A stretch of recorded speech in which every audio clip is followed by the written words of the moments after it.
As you can see, I've got quite a few things to process, and I found these Schisandra berries and thought I would make a tincture of them, get ready for winter.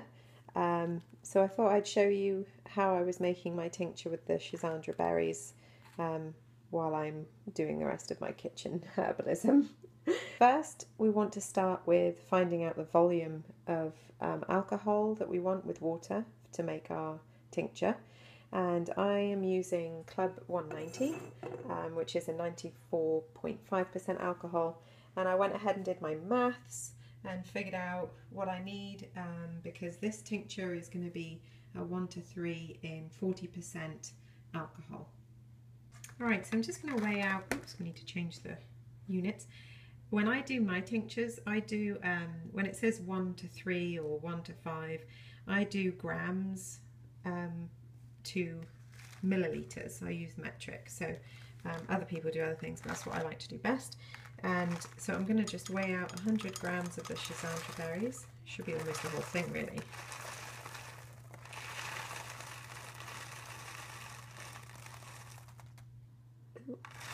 Well, maybe I already used some. I've got to redo my mathematics now. 83 grams. All right. Okay, so now I've mixed my menstruum, which is the diluted alcohol. So I made a 40% alcohol menstruum to go with the Schisandra berries, and I've made about 250 milliliters since I weighed out 83 grams. So here's my maths.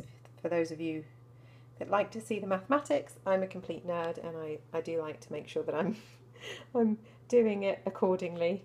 So now I'm just going to add the berries into my appropriately sized container. I've already measured it to see if it can hold the volume of menstruum at least. So hopefully, this is tricky doing it one-handed, hopefully it will hold both the berries and the menstruum, which it should. This will be a laugh if it doesn't. Here we go. And I'm just going to pour the menstruum over the berries and let it fill up. Perfect. Perfect. Because you don't want too much headspace when you're making tinctures, so that should be nice.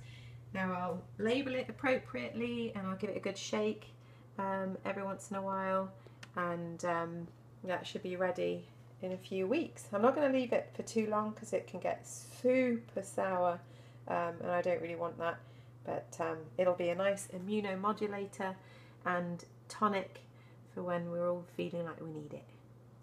There we have it, the Schisandra chinensis in a 1 to 3 40% alcohol tincture.